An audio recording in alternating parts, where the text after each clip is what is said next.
嗨，大家好，欢迎来到上师厨房。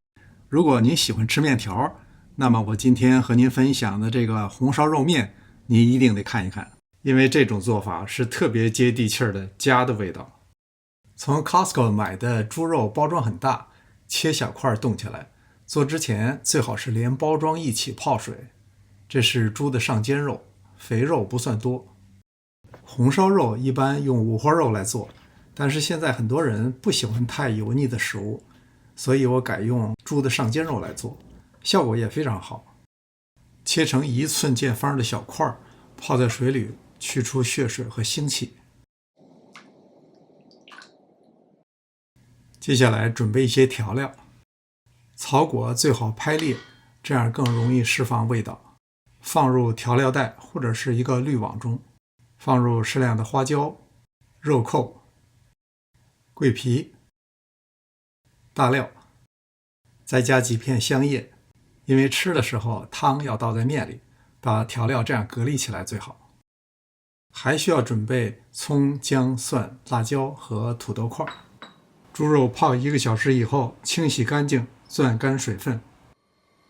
锅内放入适量的油，爆炒一下葱、姜、蒜和辣椒。这次用的是牛油果油，是我在市场上见到的烟点最高的食用油。爆香以后，倒入肉块。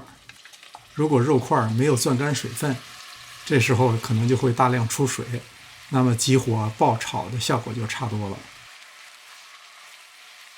炒至均匀变色以后，加入2汤匙料酒、2汤匙酱油、1汤匙老抽、半汤匙盐，倒入鸡汤或者是清水，汤的总量大约是肉的1倍。放入土豆块，调料包要完全浸没在液体中。大火烧开以后，撇去浮沫，这时候表面的浮油，如果你不喜欢，就可以多撇一些。改小火炖40分钟。40分钟以后，拿出调料包，大火收汁儿。趁着大火收汁儿的时候，就可以开始煮面条了。我用的是意大利的有机宽面条，这是在 Trader Joe's 买的，我试了几次，味道非常好，而且还特别筋道。把面条搅散以后，大约再煮12到13分钟。由于要用这个汤来浇面，所以也不能收汁太过。汤不是清汤清水，而是略显浓稠，这时候里面煮烂的土豆会发挥一定的作用。我省略了猪肉焯水和熬糖色，也没加糖，尽量做到操作简单，无糖添加。不过满满的家的味道一点也不少。